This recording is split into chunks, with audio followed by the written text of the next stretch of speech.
Bună ziua! Mă numesc Andreea, iar el este Dan. Hello. Și iubita noastră fetiță, Ayara Amaya. A zis și ea ceva, sper că s-a auzit. Și împreună astăzi vrem să răspundem la niște întrebări legate de sarcina conștientă, naștere conștientă și ce mai apare, nu știu. Vedem cum curge. Bun. Încep tu cu întrebările? Da. Hello. Eu sunt Dan. Sunt creatorul acestui podcast și tatăl acestei creaturi minunate. Cred că înainte să începem, poate, de fapt la mine asta e și prima întrebare. Care este intenția podcastului? De ce facem acest podcast? Pe care în sfârșit îl facem după atâta timp de gândire. Da. Eu pun întrebarea, pasez și după aceea răspund și eu. Bine? Care este intenția podcastului? De ce filmăm acest podcast? Păi intenția podcastului s-a născut din dorința de a împărtăși experiența noastră cu ceea ce înseamnă aducerea pe lume a acestei minunății.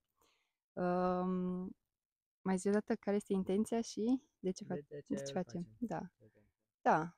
Ca să împărtășim cu oamenii și într-un final să inspirăm oamenii să aleagă o cale mai naturală, mai aproape de natura noastră. Da, cred că asta e pe scurt, că n-aș vrea să mă lungesc, că oricum continuăm cu poveștile.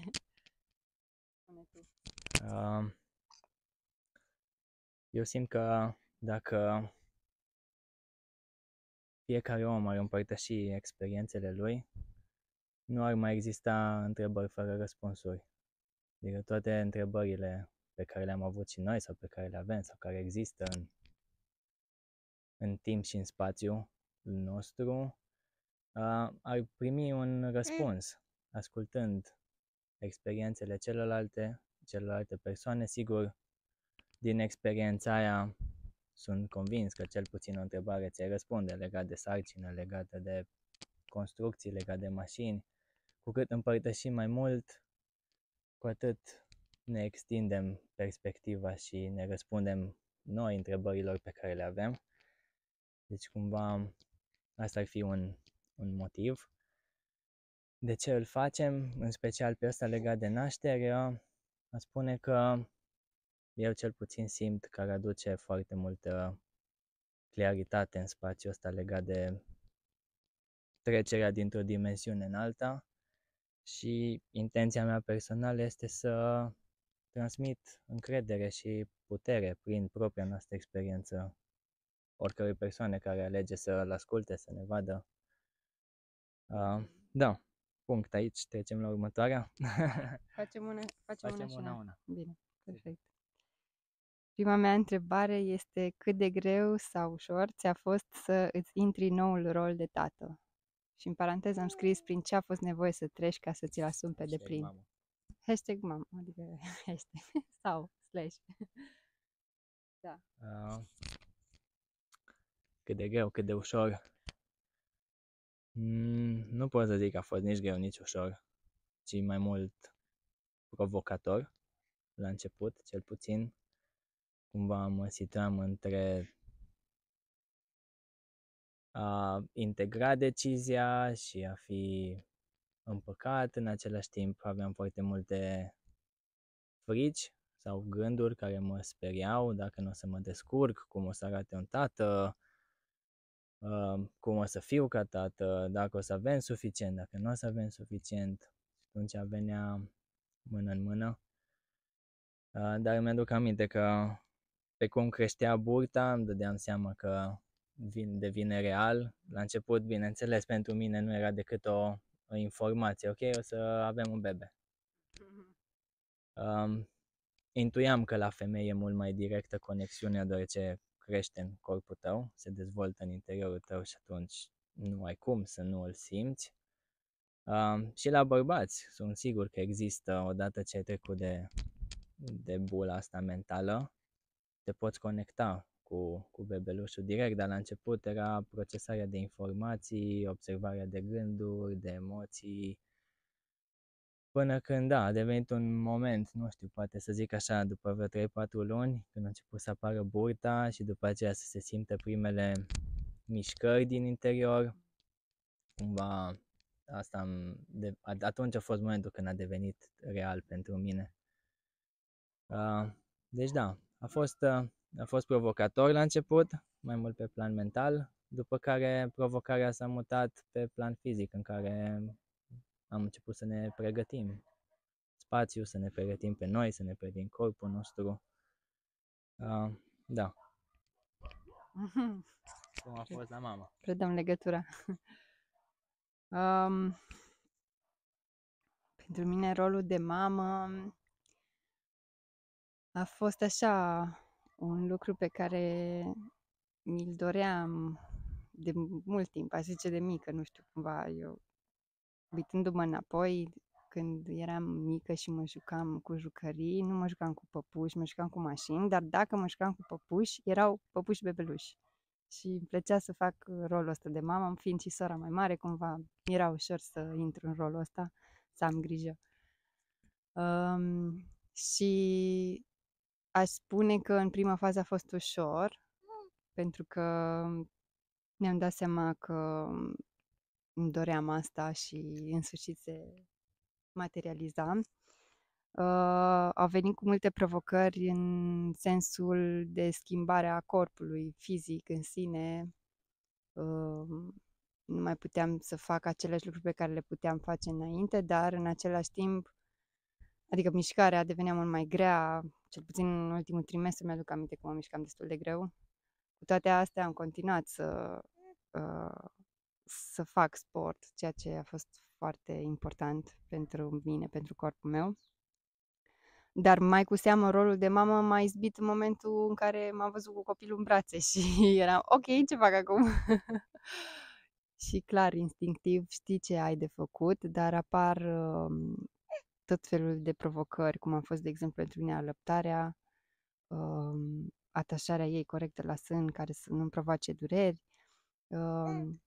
Și ideea asta că dintr-o dată, adică cu 24 de ore înainte eram eu și burta și Dan și dintr-o dată eram eu și Dan și un copil care avea nevoie constant de a fi ținut în brațe, de a fi schimbat, de a fi alăptat, de a avea atenție și atunci clar rolul de mamă a devenit real și a devenit un lucru pe care nu mai pot să-l fac 50%, ci 100%. Și nu cred că e greu, ci cred că e doar provocator și clar, dacă ai deschiderea asta și știi, ești conștientă de ce faci, ceea ce faci și devine plăcut chiar. Adică, pe zi ce trece, mie mi se pare că mă îndrăgostesc mai tare de ea. Față de cum era la început, când nu știam exact cum fac, deși știam ce trebuie să fac. Da, atât de la mine. Întrebarea de la mine, da? Cum te-ai pregătit în cele 9 luni din momentul în care ai primit confirmarea că ești însărcinată sau că voi fi tată, până în momentul în care s-a materializat această confirmare într-o creatură minunată? Așa. Păi, pentru mine, în primul rând, a fost important primul trimestru mi-aduc aminte că mi-era foarte somn, așa că a fost important să-mi ascult corpul și să dorm. Apoi, alimentația, aveam un apetit mai mare. Din fericire n-am trecut prin, cum zice, greață și tot felul de vărsături sau stări nasoale. Chiar m-am simțit foarte bine pe de-a întregul sarcinii Și cred că, de fapt, apropo de întrebarea ta, m-am pregătit să zic de asta cumva înainte, adică corpul meu a avut o pregătire, aș zice, minimă de dinainte să rămân însărcinată, la modul că mâncam destul de curat, mai scăpam la dulciuri, da, e ok. Și au fost câteva proceduri de cambo înainte de a rămâne însărcinată, care cred eu că mi-au dat un detox uriaș corpului pe mai multe părți, și pe fizice, și pe emoționale, și mentale, și atunci cred că asta, cel puțin pentru mine, a făcut diferența în a avea un corp pregătit cu adevărat pentru a procrea. Și apoi, da, în sarcină, mișcarea, din nou, a fost foarte, foarte importantă. Desigur, adaptată trimestrului în care eram. În primul trimestru mai mult cred că puteam să fac. Nu știu, mi-aduc aminte că m-am mișcat destul de puțin, așa mai mult m-am odihnit. Și apoi din trimestru 2 chiar a fost nevoie să încep să mă mișc, pentru că altfel mă durea spatele, mă durea corpul, și atunci era important să fac asta, mișcare. Și foarte mult m-am pregătit și pe partea de informație, ideea de a înțelege ce se întâmplă cu corpul în sarcină, în timpul travaliului, la expulzie. Și apropo de alte pregătiri, viața pe noi ne-a pregătit cumva de asta și prin cursul pe care l-am făcut cu 9 luni înainte de a rămâne însărcinată, de Rebirthing Breathwork, care ne-a arătat cât de important este venirea unui copil pe lume și în ce fel este natural să vină, și cât de importante sunt amprentele pe care le primim de la concepție, la sarcină, la naștere și mai departe în viață. Deci și asta a fost o pregătire, ca să zic așa, care a fost înainte. Și da, cursul prenatal, care a adus foarte multe cunoștințe pe partea asta de ce se întâmplă cu corpul în tot procesul. Adică m-am simțit foarte stăpână pe mine în timpul travaliului, pentru că știam ce se întâmplă și știam care e cursul firesc și vedeam că corpul meu conlucrează cu mine și da. Și a mai fost și pregătirea în sine de spațiu, adică na, să ne avem un loc unde să stăm, să o aducem pe micuță pe lume. Da, cred că asta ar fi răspunsurile mele. Se aseamănă un pic întrebarea, apropo, dar te las și pe tine să răspunzi prima oară la întrebare. Să repet întrebarea. Cum te-ai pregătit în cele 9 luni? Primul checkpoint a fost când am aflat și a venit așa o perioadă în care observam, nu neapărat luptam e cuvântul, dar observam să văd ce din mine mă împiedică cumva să-mi asum, să simt conexiunea asta. La început eram în faza whatever, așa o numeam. Ok, o să se întâmple, super, cumva mă bucuram, dar în același timp mă speriam. Și acolo a fost așa o perioadă de a lăsa lucrurile puțin să se așterne și mie să-mi dau puțin spațiu să integrez informația, să integrez noua perspectivă. După care, al doilea checkpoint, aș putea să zic că a fost când am făcut cursul de educație prenatală. Asta a venit ca o unealtă cu multe informații despre tot ce înseamnă naștere acasă, naștere la spital, nașteri prin cezariană, nașteri reușite, nașteri mai puțin reușite. A fost un bulk de informații, cum iese bebelușul, ce se întâmplă cu corpul mamei, cum se adaptează, cum se schimbă oasele. Da, aș spune că a fost un pion foarte important pe care îl recomand. siguranță. Pregătirea e cel mai bun lucru pe care poți să-l faci înainte de a face orice, mai ales un copil. Și un curs de educație prenatală cu un om care, în cazul nostru, a văzut peste 600-700 de nașteri, nu? Adică venea cu multă informație și umplea goluri. Da, mulțumim. O să poate să postăm despre asta și cu link către Tatiana, pentru cine vrea să o cunoască și să treacă prin experiență cu ea, pentru viitorii părinți. A venit cu multe informații, cum spuneam, care au umplut multe goluri care s-ar fi putut transforma în temeri sau în îndoieli, au făcut multe conexiuni care automat ne-au dat încredere pentru că știam ce urmează să se întâmple, cel puțin la nivel de fizicalitate. Următorul checkpoint cred că a fost așa pe plan personal, după ce ne-am mutat și am găsit un loc unde ni s-a pus la dispoziție un loc unde să putem să o așteptăm pe bebelușă și am preferat să ne mutăm cu o lună înainte, să avem timp să transformăm acel loc într-un cuib, perioadă în care, da, pentru mine cel puțin am avut timp să mă pregătesc și fizic, să creez o rutină de exerciții, să-mi creez o rutină de meditație, o rutină de respirație, să-mi asum nou rol în care, cel puțin pentru o perioadă, vizualizam că va fi nevoie să fiu bucătar personal, ospătar personal, iubit personal, preot personal, să fiu 100% la dispoziție cu tot ce pot să fac, de la a menține casa, la a susține emoțional mama, la a aștepta bebelușul, la a mă pregăti pe mine, să pot să susțin așa intensitate la momentul nașterii. Da, am avut 21 de zile, așa mai concret, punctual, și cu asta să închei, 21 de zile de baie în gheață, care simt că a venit cu multă putere, 21 de zile de o oră de meditat pe zi, care am simțit cel mai mult că m-a ajutat în momentul nașterii, să rămân prezent, să rămân focusat la ceea ce ne-am propus să facem.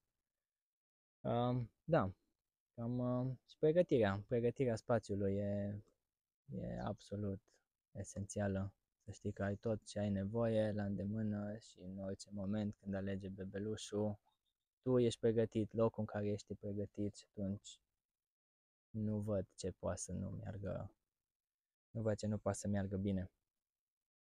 Da, cam asta a fost procesul meu de getting ready.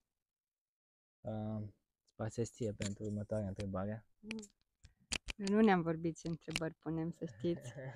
Da, întrebarea mea este care sunt top cele mai importante lucruri de avut în vedere atunci când te hotărăști să ai un copil.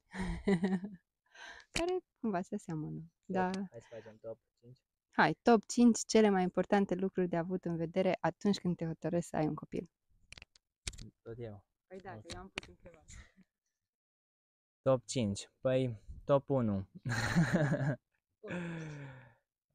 Disponibilitatea, da, care poate să fie disponibilitate emoțională, disponibilitate fizică. Aici ce mă refer e să creezi în interiorul tău un spațiu care poate să primească un bebeluș, adică să faci loc, să fii conștient că unele reacții nu își vor mai avea locul, unele comportamente nu vrei să le transmiți mai departe și nu mai vrei să repeți aceeași intensitate.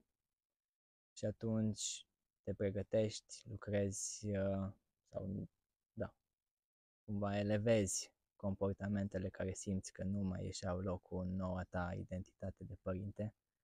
Și eu asta aș sublinia-o ca făcut de spațiu în interiorul tău, adică let go multe din atașamente, lucruri, dorințe, idealuri și creezi o realitate în care viața poate să vină la tine. În al doilea rând, spațiu fizic, foarte important să ai un loc, acum în cazul nostru nu neapărat am știut de la început cum va fi, dar am avut încredere că suntem capabili să ne creăm un loc în care să așteptăm bebelușul. Și spațiul e foarte important, la fel cum sunt oamenii care sunt în acel spațiu. Da. Disponibilitatea din punct de vedere a timpului, din nou, cred că cel puțin pentru bărbați, la femei inevitabil se creează asta, că începi să te miști mai puțin, începi să renunți la multe lucruri pe care le făceai, că nu neapărat fizic îți mai face plăcere să le faci. Dar la bărbați și mai important, să poți să-ți eliberezi programul, să-ți construiești, cel puțin pe termen scurt, înainte de o lună de naștere, momentul nașterii și după aceea încă o perioadă în care să nu ai altă grijă decât grija vieții, noi vieți, și asta e vitală, cumva aș spune, să ai timpul necesar, să nu trebuiască să pleci niciunde, să nu trebuiască să îți dai de lucru, să nu ai treabă decât să fii prezent și să răspunzi nevoilor care se creează în jurul tău. Deci da, timp, spațiu, câte am spus? 4? 3 sau 4? Hai să mai zim cu unul. Pregătirea, care poate să fie din nou din toate perspectivele, dar în momentul când te decizi sau afli sau vine confirmarea că un bebeluș va apărea în viața ta, să începi să te pregătești cât mai din timp, în ritmul tău, pe toate ramurile vieții, să aduni informații, să cauți experți, să faci loc în interiorul tău, în exteriorul tău. Da, și cel mai important, hai să fie 5, că să fie 5, cel mai important chiar cred că a fost cursul de breathwork. Acolo, asta era cu un an înainte să aflăm că avem un bebeluș. 9 luni. Cu 9 luni înainte să aflăm că avem un bebeluș, deci nu a fost în perioada n-a fost în perioada sarcinii, a fost dinainte, cumva îmi dau seama că la nivel de, cum a zis și Andreea, la un nivel subtil am început să ne pregătim sau să luăm decizii care ne-au dus în punctul ăsta, dar cursul de breathwork a avut cea mai mare importanță. Nu aș vrea aici neapărat să intru în detalii despre breathwork și de ce și cum, ci aș vrea să-l adaug acolo doar în top 5 și probabil se va mai crea contextul în care să revenim la respirație, care este egal viață, care este egal bebeluș. Da, minunat. Da, hai să răspund și eu. Deci, top 5 cele mai importante lucruri de avut în vedere atunci când te hotărăști să ai un copil. Să te documentezi, clar, să ai pregătirea asta, cum ai zis și tu. Cred că o să ne repetăm la răspunsuri, dar da, să te pregătești în sensul în care să înțelegi, ca și mamă, ce se întâmplă, că până la urmă tu devii un portal între lumi și e important pentru mine cel puțin mental a fost important să înțeleg ce se întâmplă din punctul ăsta de vedere, pe lângă să-mi dau voie să simt și să trăiesc asta. Să ai încredere, cred că iar e un punct foarte important de avut în vedere atunci când începi această călătorie de a aduce o ființă pe lume. Să ai un spațiu clar unde știi că poți să aduci copilul pe lume. Acum, depinde de fiecare unde se simte confortabil. Pentru noi confortabil a fost să naștem, ca aș spune la plural, acasă. Și cred că e cel mai natural mod de a face asta, dar acum fiecare cum vrea. Am auzit femei care au născut în ocean mare sau mai știu eu pe unde. Sau, the usual stuff la spital, dar dacă înțelegi mai mult de ce nu e neapărat natural acolo. Poate că nu alege asta sau poate nu. Din nou, e discutabil asta, fiecare unde se simte în siguranță. Și câte aș mai avea încă unul. Da, important de avut în vedere este și a înțelege legătura asta dintre mamă și tată. Cred că e important să ajungă la un numitor comun în deciziile pe care le iau împreună și mai ales să existe suport, adică să existe disponibilitatea din partea tatălui să susțină această călătorie. Eu, sincer, nu știu cum aș fi făcut asta fără tine, nici nu vreau să-mi imaginez, că e foarte important să ai pe cineva care să te susțină, pentru că, ca și mamă, ca și femeie însărcinată, devii foarte vulnerabilă și deschisă și la un moment dat te bulversează tot. Și când ai omul care e împământat și clar în intenție, te refocusează și pe tine. Și da, de avut în vedere că viața ți se schimbă. Acum, clar, nu există bine sau rău, nu se schimbă în bine sau în rău sau nu știu cum, ci pur și simplu devine, are un upgrade, ca să zic așa, că nu se schimbă 180 de grade de nu te mai recunoști pe tine, ci pur și simplu se schimbă tot ce faci tu într-o zi sau modul sau ordinea în care le faci, să zicem. Și atunci cred că să ai deschiderea și disponibilitatea și flexibilitatea de a te adapta la ceea ce vine. Da. Deci cam asta cred că e din partea mea. Poți să pui tu următoarea întrebare. După ce am mai pregătit, care a fost cea mai mare provocare? Da. Care a fost cea mai mare provocare în sarcină, legată de naștere, tot procesul? Wow.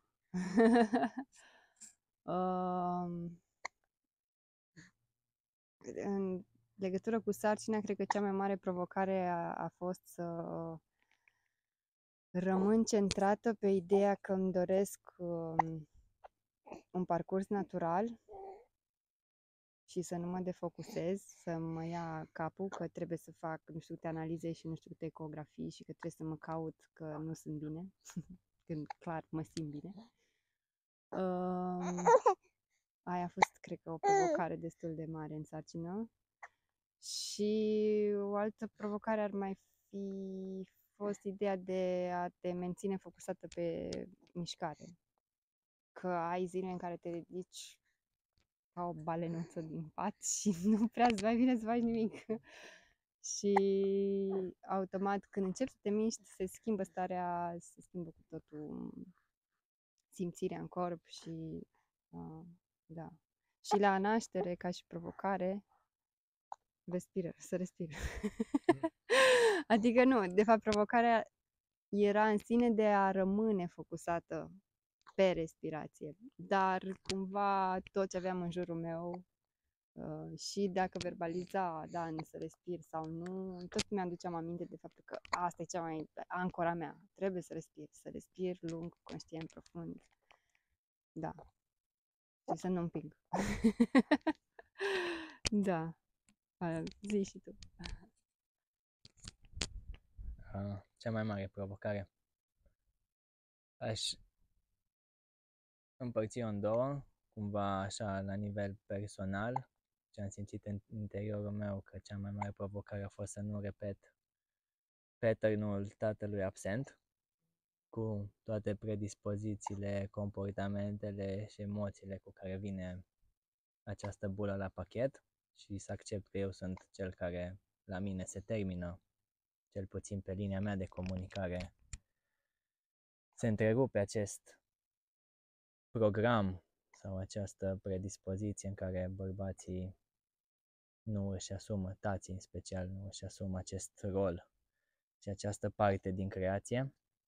Și aia a fost destul de challenging ca și proces. Am alocat foarte multă energie în partea asta. În exteriorul meu, să zic așa, cel mai provocator a fost să menținem un spațiu curat cumva între noi, în care putem să menținem vie încrederea, pentru că toate poveștile, toate vizitele la doctor de familie, poate multe informații care clar le-am atras, le simțeam că vin ca și niște teste poate de încredere sau poate să strânească îndoiala sau poate să te clintească din ce...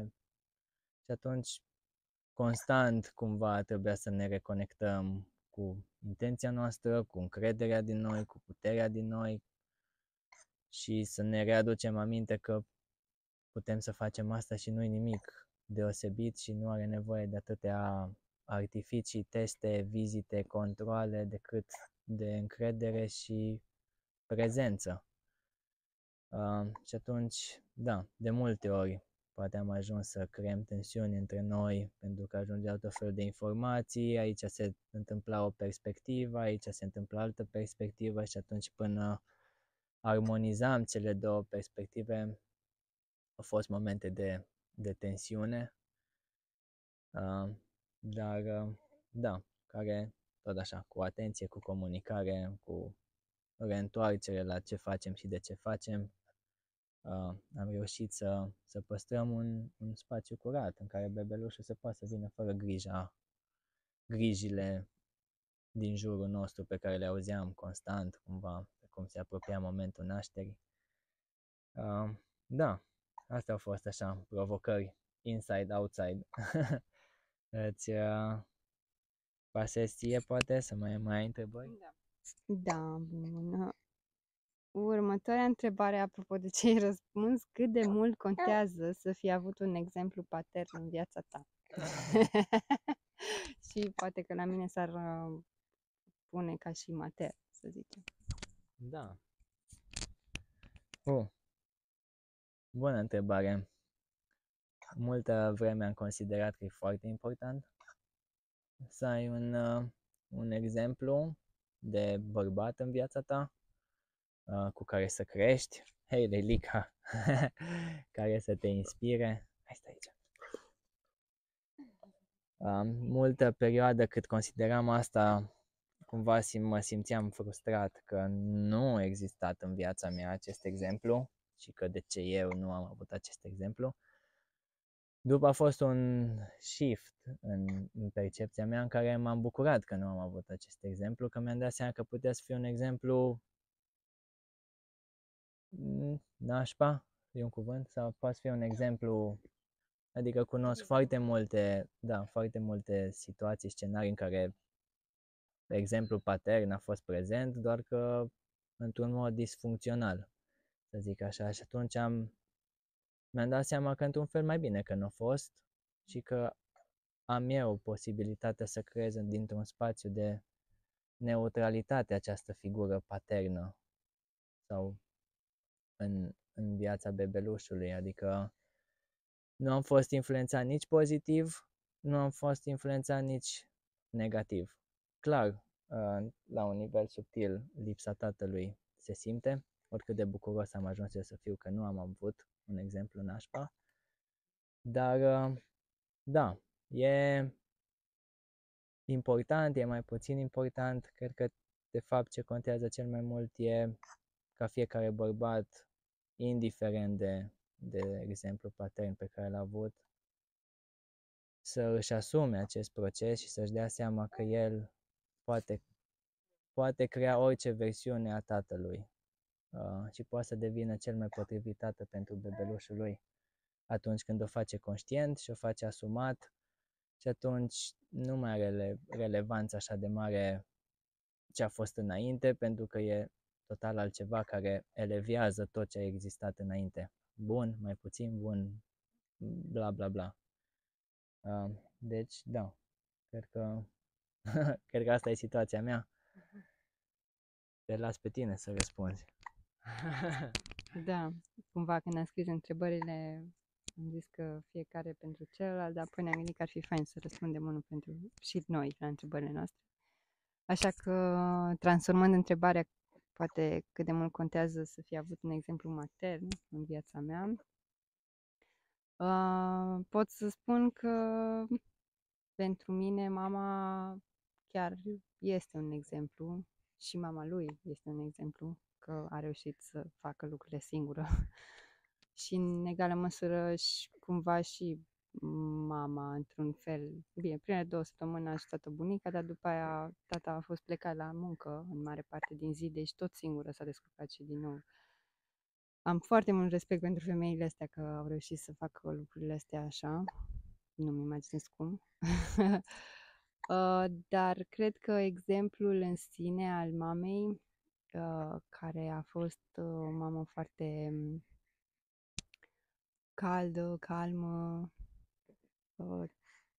din poveștile pe care ni le-a spus cum s-a comportat cu noi, a fost tot timpul răbdătoare și ne-a explicat lucruri, dar din ce mi-amintesc, din ce mi-a povestit în prima parte a vieții mele, după ce m-am născut și eram un bebe mic, știu că a trecut prin multe momente de nesiguranță și de cumva așa, în care nu știi ce se întâmplă, poate chiar, nu știu dacă a ajuns și la vreo depresie, nu-mi dau seama. Aici ea poate îmi confirmă. Ideea e că exemplul ei l-am regăsit cumva, adică am văzut pattern-ul de nesiguranță, l-am observat și în mine, în momentul în care cumva nu-mi dădeam seama cum să o atașez la sân și dacă se hrănește cum trebuie, dacă chiar fac bine ceea ce fac, adică au apărut toate nesiguranțele astea și am regăsit faptul, cum zicea și Dan, că poate exemplul pe care îl ai se poate repeta și în același timp poți să alegi conștient să devii tu acel exemplu, un nou exemplu și să rescrii lucrurile. Deci, cât de mult contează, cred că depinde de fiecare. Adică depinde de fiecare ce poți să-ți iei de acolo, din exemplu pe care l-ai, matern sau patern, în viața ta. Dar, da, e o întrebare destul de greoaie. Cred că tu urmează să pui. Da. Ce simți că te-a ajutat cel mai mult? Care a fost cel mai mare ajutor? Cumva aici poate ar fi fain doar să numim 3 lucruri, nu neapărat să intrăm asta și după aceea... În timpul sarcinii? Da, în timpul sarcinii și nașterea cumva vine la pachet cu... pot să răspund eu? Răspund eu primul? Vrei, poți să răspunzi. Aș numi așa, cursul prenatal, pregătirea prenatală. Indiferent, nu contează ordinea, adică a treia e la fel de importantă ca și prima și a doua e la fel de importantă ca și a treia și etc. Deci cursul prenatal, cu toate informațiile care vin la pachet. Programul de breathwork, cu toate conștientizările și crearea unei hărți a subconștientului nostru unde am conectat momente de la naștere, de ce, cu predispoziții, cum s-a întâmplat, de ce s-a întâmplat, care e predispoziția să repeți același pattern, să faci același lucru și atunci acolo a fost și partea practică de respirație în sine, dar și partea teoretică cu toate conștientizările și conexiunile cu care au venit la pachet. Și al treilea, cel mai important, aș putea spune că a fost și partea în care de-a lungul timpului am învățat cum să ne creăm mediul nostru și aici mă refer mai strict la cum să ne restructurăm apa, deoarece bebeluș a venit în apă. Noi înainte de asta am plasmatizat apa, am restructurat apa din ciubăr, am adus propria noastră intensitate și atunci cred că Sunt convins că astea trei au cântărit foarte mult în tot procesul și în naturalețea prin care s-au întâmplat lucrurile, pentru că n-am simțit un moment că ne chinuim sau că ne stresăm să facem asta sau... Deci toate trei. Educație prenatală, breathwork, plasmă. Deal done. Hai să zic și eu. Și aș mai adăuga că sunt idem. Deci întrebarea era care a fost Care au fost top 3 cele inpute. mai importante ajutoare, Ok. unelte, ustensile. Deci odată asta ce a zis și el, sunt de acord. Ce aș mai adăuga este că foarte important pentru mine a fost să știu că am sprijin din partea lui Dan cel mai mult, dar și din partea Dulei care a fost prezentă la naștere. Chiar dacă nu vorba lui Dan cumva că el zice că n-a făcut prea multe, dar da, n-a făcut prea multe pe partea fizică, dar eu am simțit susținerea ei din punct de vedere energetic și așa ca, știi, ai o femeie care a mai făcut asta și e acolo cu tine și te încurajează că e bine și că e ok ce se întâmplă și continuă că faci totul bine. Și cred că asta aș mai adăuga, susținerea, că e de la partener, de la dulă, de la moașă, de la ce alegeți voi să fie, dar cred că e foarte importantă susținerea. Da, plus ce mi-ai zis tu. Care crezi că e firescul lucrurilor atunci când vine vorba de sarcină? Sau și de naștere? Firescul lucrurilor.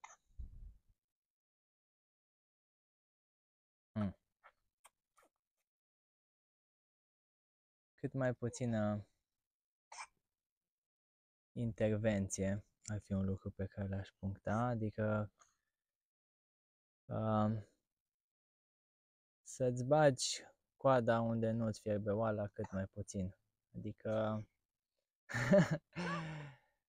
cum aș traduce asta e să lași lucrurile firești să se dezvolte firesc, dacă ăsta e cuvântul, sau să lași naturalul să fie natural și să te abții de la orice intervenție care vine dintr-o zonă de curiozitate, de nesiguranță, de neîncredere, să văd dacă corpul meu știe ce are de făcut, să văd bebelușul dacă știe ce are de făcut. Da, să intervii cât mai puțin în partea asta de atât mai mult și în partea de fizicalitate, de la introdus obiecte în interiorul corpului tău până la analize de tot felul care perturbă firescul, perturbă dezvoltarea naturală.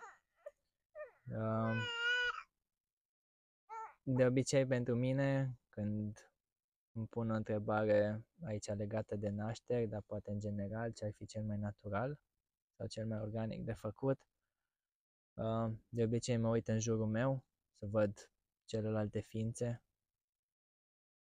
ceilalți oameni, ei cum fac sau cum au făcut până acum. Mă refer la oamenii sau la ființele care au ajuns la rezultatele la care vrem noi să ajungem sau au ajuns în punctul în care am vrut noi să ajungem, adică să avem o naștere, să putem să oferim spațiu pentru bebeluș, să vină într-un mediu cât mai calm, cu cât mai puține perturbări, cu cât mai puține lucruri care să invadeze spațiu și intimitatea și să intervină în dezvoltarea lui. Și atunci întotdeauna o să spun că cel mai bun exemplu este natura. Nu am fost și nu vom fi niciodată separați și dacă te uiți la toate mamiferele de pe suprafața terestră și nu numai, cel puțin o să vezi același pattern în care, în afară de încredere și de normalitatea, nu se repetă nimic. Adică nimeni nu o să-i spună la un elefant cum să-și aducă puiul pe lume, cum nimeni nu o să-i spună la un cățel. Sunt convins că e scris în ADN-ul nostru, în inteligența corpului, avem informația asta și tot ce trebuie să facem este să o accesăm și să nu o perturbăm, să nu o dizolvăm prin fel și fel de alte gânduri, informații. Deci, da, aș merge pe partea de cel mai natural e să intervii cât mai puțin și să observi dintr-un spațiu de încredere și dintr-un spațiu de conexiune cu corpul tău. Aici clar e vorba de femei. Eu ca bărbat nu pot să simt asta pentru că bebelușul nu e în interiorul meu, dar îmi imaginez că odată ce te conectezi și dacă tu ești bine și simți că bebelușul e bine și nu există semne care să-ți dea de îndoială sau să te pună în situații de dificultate, atunci de ce să intervii în ceva ce se dezvoltă organic și te simți bine, ești bine, te simți în puteri. Da. Cât mai puțin intervenție, cât mai multă conexiune directă cu bebelușul, cu fătul. Și cam asta cred că ar fi. Adică nu văd că sunt așa de multe lucruri pe care trebuie să le faci, așa de multe locuri în care trebuie să ajungi, atât de multe lucruri pentru ceva ce e atât de firesc și natural. Cu cât alegi să complici mai puțin, cu atâta devine mai simplu, basically. Da, cum poate din perspectiva ta ca și corp care a purtat al corp se simte diferit, firescul, dar din perspectiva mea care a observat de aproape acest proces, aș sublinea că cât mai puține invadare a corpului fizic și nu numai e cel mai natural.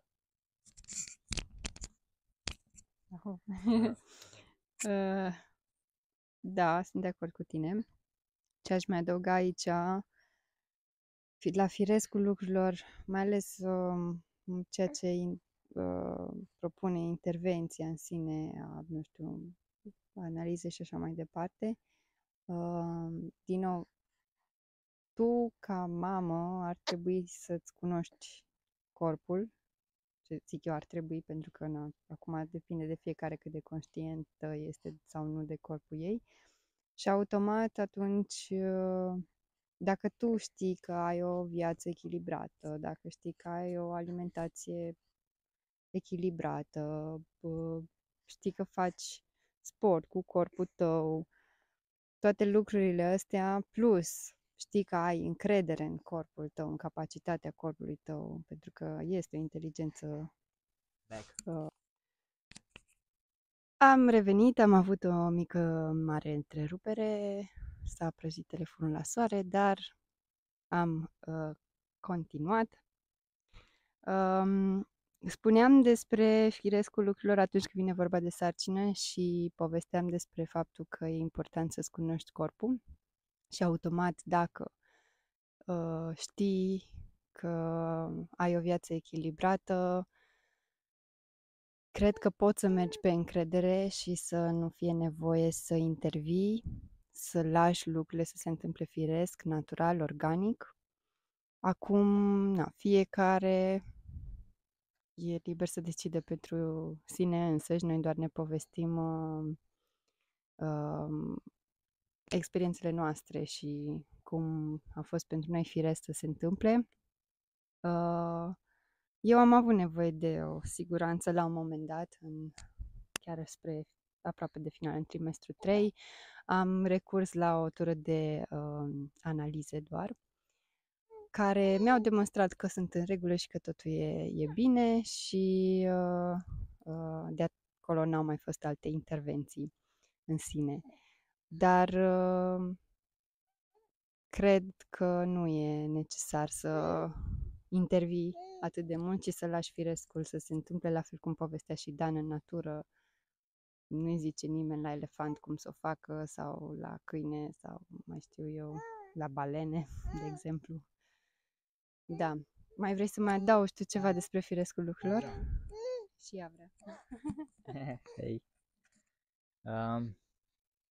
Cel mai firesc e să faci ceea ce simți, să iei deciziile care creează pace și armonie și liniște în interiorul tău. Altceva sunt doar experiențe și perspective care sunt subiective și individuale și da, cel mai firesc, din nou, este să îți asculți propriul tău instinct de mamă, de tată, de mamifer, să-ți asculți propriul corp, să te conectezi cu bebelușul din pântec și să iei deciziile care creează armonie și pace. Cel mai firesc. Altceva nu cred că există mai firesc de atât. Mai aveai tu o întrebare în ultima. Mai aveam o întrebare.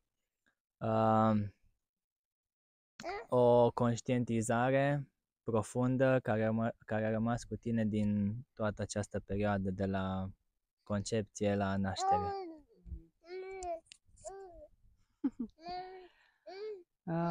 Da, asta e o foarte bună întrebare. Pentru mine, conștientizarea cea mai mare a fost că avem o mare, mare putere în corp. Nu știu dacă se aude de la microfon sau nu, dar e vocală. Da, că suntem foarte puternice, că avem o putere creatoare imensă, noi ca și femei în corpul nostru și că putem să fim această punte între lume, acest portal dintre nevăzut și văzut, dintre subtil și material, ceea ce a fost o conștientizare mare și mai ales o simțire profundă, că am experimentat toată asta. Da, cred că asta a fost cea mai mare conștientizare. Și că, da, corpul e super puternic și poate să facă atât de multe lucruri fără să fie nevoie să faci tu conștient ceva, adică la fel ca și respirația, de altfel se întâmplă, chiar dacă ești conștient sau nu. De aia, la fel este și sarcina în sine, fătul crește, chiar dacă tu ești conștient de asta sau nu. Și e minunat, mi se pare uluitor și miraculos cât te poate face corpul nostru în sine. Tu ce conștientizare ai avut?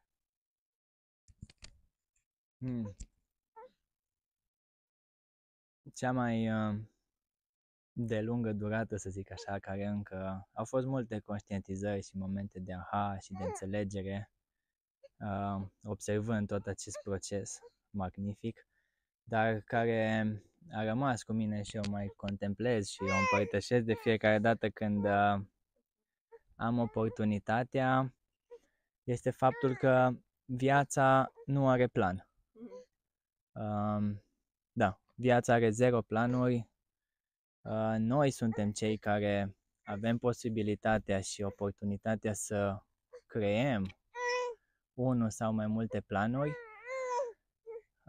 dar ce am conștientizat eu în acest proces în care pasăm bebelușul,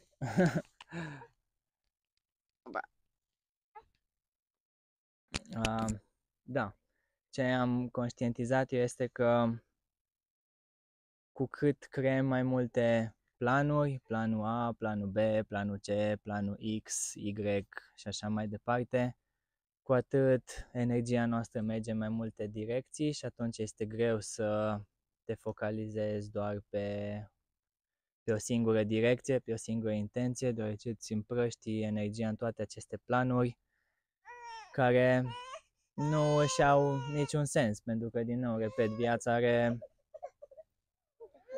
are 0 planuri, ea doar este, se întâmplă, curge și noi suntem cei care ne bucurăm în acest context. Foarte foarte multe perspective au venit spre noi în perioada asta în care ni se recomanda să avem și planul B, în caz că nu funcționează planul A, să avem și planul C, în caz că nu funcționează planul B și așa mai departe, și cumva de fiecare dată când auzeam asta ceva nu se simțea la locul lui în interiorul meu și îmi dădeam seama că e cumva comic și paradoxal să ai o intenție și tu să te pregătești pentru total altceva. Adică cumva se produce o confuzie atât în interiorul meu, se producea o confuzie în momentul când începeam să creez alte planuri, dar cumva îmi dădeam seama că confuzia asta o manam și în exterior, în manifestare. Adică dacă noi ne dorim să ajungem la București, nu are sens să ne facem traseul să mergem pe la Budapesta, de exemplu, și atunci foarte important pentru noi a fost de fiecare dată să ne reamintim care este intenția, care este direcția noastră, unde vrem să ajungem și să nu cădem în loop-ul ăsta, să mai facem un plan, să ne asigurăm, să ne mai asigurăm, pentru că toate astea vin dintr-o zonă de neîncredere și de nesiguranță. De-aia mai vrei să ai un plan și să mai ai, dacă nu se întâmplă așa, dacă nu se întâmplă așa. În schimb, când pornești cu încredere și ai setat o direcție și ți-ai creat un scenariu, tot ceea ce trebuie să faci este să menții cârma pe acea direcție și să-ți menții focusul și atenția și nu are ce să nu se întâmple. Celelalte perspective sunt celelalte perspective și din nou fiecare persoană este liberă să-și creeze cât de multe planuri vrea, doar să nu ajungi în contextul în care te dezamăgești singur că tu îți dorești să se întâmple planul A, dar din greșeală poate da mai multă atenție planului B și te trezești în contextul în care se manifestă planul B și nu planul A. Pentru că tu ești cel care le creează din nou viața. Pentru mine cea mai mare conștientizare a fost că viața în continuare nu are niciun plan. Mulțumim, bebelușule, că ai venit să ne înveți asta. Da, așa e. Chiar n-are niciun plan. Da, păi am terminat întrebările astea ale noastre și am mai primit câteva întrebări pe Instagram când am anunțat că o să facem acest podcast. Și prima întrebare e cum de ai avut curajul să naști acasă? Și mie îmi place să pun întrebarea invers, cum de au celelalte persoane sau alte femei curajul să nască la spital. Și ca să vă zic de unde vine întrebarea asta, atunci când am avut acel curs de Rebirthing Breathwork, în săptămâna în care am vorbit mult despre nașterea noastră și am lucrat pe nașterea noastră și, apropo, și asta cred că e un element important al femeii să-și lucreze propria naștere înainte să dea naștere. Da, în cadrul cursului am văzut 2 filmulețe. Unul din el a fost despre naștere, despre sarcină în sine, ce se întâmplă la fiecare săptămână cu fătul, cum se dezvoltă toate lucrurile și așa mai departe.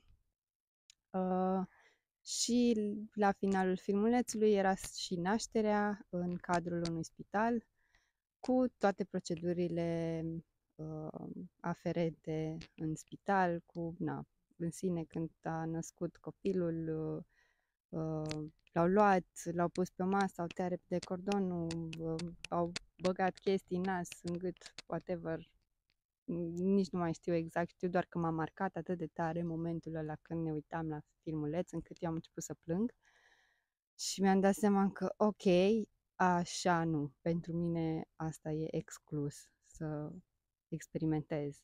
Apoi următorul filmuleț a fost despre o naștere acasă, o naștere în apă, în sânul familiei, tatăl fiind prezent cu mama, totul întâmplându-se calm, firesc și aia mi-a transmis așa o siguranță, filmulețul acela mi-a transmis așa o siguranță și cumva o încredere că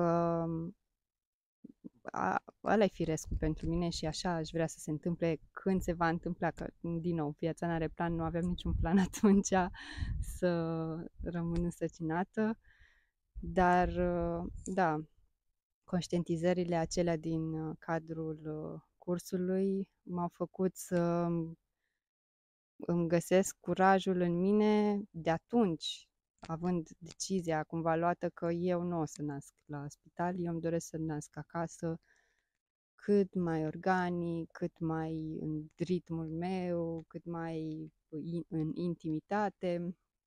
Și nu, așa s-a și întâmplat. Și da, cred că e important cumva să conștientizăm lucrurile astea înainte să ne apucăm să facem un copil. Bine, asta ține de multe, adică e o arie întreagă. Și din perspectiva de la Rebirthing Breathwork, dar și ce am învățat în cursul prenatal. Și da, deci cumva așa mi-am găsit curajul și așa am decis de atunci, plus că am avut și susținerea lui Dan, amândoi am trecut prin curs și el a văzut asta și cumva am știut că o să reușim, o să putem face lucrul ăsta. Da. Vrei să răspunzi și tu la întrebare? Cum am avut curajul? L-am cultivat. Cu fiecare experiență simt că am cultivat câte puțin încredere și mai puțin curaj și mai multă încredere și s-a bilduit până nu ne-a mai putut clânti nimic altceva de la ce ne dorim să facem. Îmi aduc aminte momentul de care povesteai cu cele 2 videouri. Știu că a fost un moment care cumva a rămas și cu mine foarte mult timp și m-am tot contemplat și m-am tot întors la el. Au fost și 2 extreme, cumva o extremă era o naștere nașpa la spital, în care bebelușul lui a băgat chestii după el, l-a scos, după aia a băgat chestii în el, în nas, în urechi, cumva plângea. Sigur, de multe ori se întâmplă și de cealaltă extremă era o naștere cumva total opusă, în liniște, acasă, cu mama, cu tata, cu toată lumea prezentă, fără agitație, fără grabă, fără cumva polaritățile astea. Știu atunci că eram wow, ok, mi-au dat de gândit, nu-mi dădeam seama atunci, nu luasem o decizie, ok, așa o să naștem sau așa o să fie, nu am făcut niciun plan. Dar a fost un moment acolo, un checkpoint în dobândirea curajului să văd ambele perspective și să dau seama că de fapt alegerea e la noi, în care scenariu să-l creăm și unde să ne poziționăm. Da, și cum spuneai tu, de foarte multe ori, pe mine cel puțin m-a ajutat să schimb perspectiva și să mă întreb oare, ok, de ce să fac asta? Adică, cum vorbeai și de analize sau de multe alte intervenții care cumva poate le faci dintr-o frică, dar după aceea stai să te gândești, ok, dar am făcut oare ceva ca să nu fiu bine? Și atunci când începi să te autoanalizezi, să revii la corpul tău, să vezi cum te simți, îți dai seama că nimic din jurul tău și din interiorul tău nu îți dă vreun semn că nu ai fi bine. Atunci de ce să mai fac altceva decât să mă relaxez în continuare, cum am făcut-o și până acum? Atunci schimbarea asta de perspective îți dă puțin de gândit, îți oferă o altă viziune, te uiți la ambele laturi și îți dai seama că tu ești cel care le vede pe amândouă, nu ești nici una, nu ești nici cealaltă, ești persoana care le observă și alege în care vrea să se manifeste sau are oportunitatea să creeze total altceva. Fiecare are oportunitatea să-și creeze firescul și naturalul și organicul lui așa cum simte că e cel mai bine pentru ei, pentru bebeluș, pentru întreg procesul. Da, curajul îl buildui, basically, nu ne naștem. Mi-a mai venit mie, acum am răspuns, apropo de asta, cumva când am rămas însărcinată, amintindu-mi faptul că am trecut prin curs și am văzut acele imagini și am decis pentru mine ce se întâmplă, m-a făcut să-mi reîntăresc cu curajul și încrederea de sine că acest copil, acest suflet neales, tocmai pentru că știa că am lucrat cu nașterea noastră și știa că vrem să abordăm lucrurile într-un mod natural, organic, diferit, să zicem, de ce e normal în zilele noastre. Da, și cumva și asta a mai fost așa o ancoră în timpul sarcinii. Îmi readuceam aminte că am trecut prin asta și bebe ne-a văzut de acolo de unde era și era, da, eu aleg oamenii ăștia că au lucrat și vreau să vin așa. Cumva asta mai e o chestie ce ne place și nouă să spunem, că până la urmă ei își aleg modul în care se nasc, oricât de multe planuri ne facem sau nu, și atunci tu doar poți să susții mai departe planul care, adică, nu, manifestarea care deja s-a împlinit în subtil și mai departe se manifestă în fizic. Cred că mi-am făcut înțeleasă, nu? Am mai primit o întrebare. Cum ne poziționăm vis-a-vis de vaccinare? Aici nu vrem să recomandăm nimic nimănui, doar, din nou, povestim. De exemplu, eu când eram mică, la vaccinul acela de aproape un an, mi s-au administrat 2 doze în loc de una, a făcut asistenta greșeala asta și eram cât pe ci să plec din această dimensiune. Și cumva de atunci mama a hotărât că își dorește să aibă o abordare mult mai naturală, o medicină mai homeopată, să zicem, sau na, să nu se mai încreadă atât de mult în tot ce li se zice de la medic, de la anumiți medici. Și atunci, cumva, de atunci adică am mai făcut niște vaccinuri, cred că în generală, dar în mare parte poziția mea personală nu e, adică nu mă poziționez nicăieri vis-a-vis de vaccin. În ceea ce o privește pe ea, am ales să nu o vaccinăm pentru că știu că sistemul lor imunitar se dezvoltă încă din pântec și automat dându-i voie um, să se întâlnească cu diferite lucruri, să pună mâna pe chestii, să stea în natură, să meargă în brațe la diferiți oameni, adică având libertatea asta de explorare, cred eu că sistemul lor imunitar își face treaba. Din nou, am încredere în corp și în inteligența corpului și mai ales și faptul că este alăptată, cred că și asta ajută foarte mult la sistemul imunitar. Și atunci nu am văzut necesitatea unui vaccin. Dar, din nou, fiecare e liber să aleagă ce simte. Cum ziceai și tu, că până la urmă, dacă simți că asta e ceea ce vrei, na, asta faci.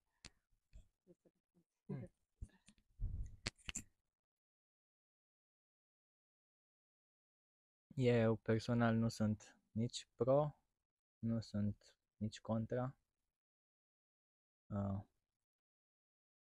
vaccinului sau în general da, nu prefer să observ și să mă conectez cu propria mea intuiție și să văd ce e de făcut. Probabil există situații în care e necesar, probabil există situații în care nu e necesar, asta cred că fiecare va decide pentru el când va ajunge în context. Ce simt însă, și asta e una dintre lucrurile care vin așa din interiorul meu, de fiecare dată când mă întreb sau când am de ales de făcut sau de nefăcut, sau îmi dau seama că corpul nostru are absolut tot ce este necesar ca să-și dezvolte toate sistemele, și atunci orice vine din exterior e doar un nonsens, sau poate de multe ori am văzut foarte multe lucrări științifice sau experimente în care se dovedește sau se desconspiră exact opusul, că de multe ori îngreunează un tratament sau o alegere, poate să îngreuneze corpului dezvoltarea, și atunci nu are niciun sens să intervii dacă nu este cazul. Eu simt că suntem creați cu tot ce avem nevoie și toate sistemele, cu cât îți permiți mai mult să te expui în diferite contexte și în diferite situații, de la apă rece la apă caldă, de la pădure tropicală la iarnă, la vară, cu atât corpul se dezvoltă mai natural și toate sistemele astea sunt în parametri. Pe lângă asta, starea de echilibru este o stare naturală spre care tindem, sau cel puțin corpul meu tinde, sau observ în natură, tot ce se întâmplă pentru a atinge o stare de echilibru. Și atunci, da, în același timp îmi dau seama că dacă lucrul ăsta provoacă conflict, să mă vaccinez sau nu, poate de multe ori adică noi suntem un exemplu, eu am trecut cum a trecut și Andreea prin vaccin și suntem bine, suntem ok, suntem în viață, mergem, putem să facem chestii, dar da, de multe ori cumva îmi dau seama că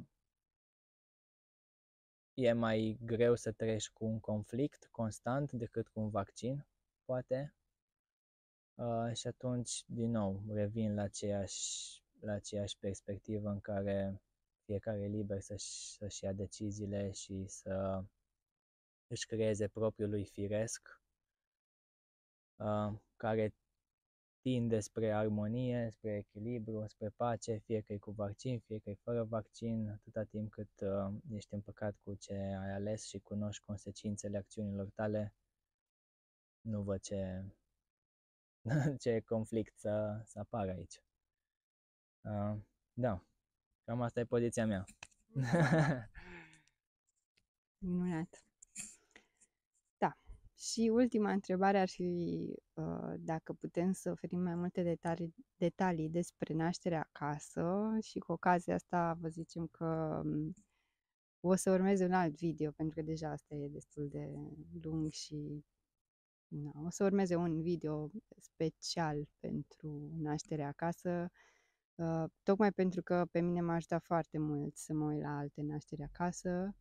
Am decis în timpul travaliului să facem câteva filmulețe, câteva poze, câteva videouri pe care să le împărtășim mai apoi și noi. Deci o să urmeze un alt video mult mai detaliat despre naștere, cum s-a petrecut și cât de magic a fost.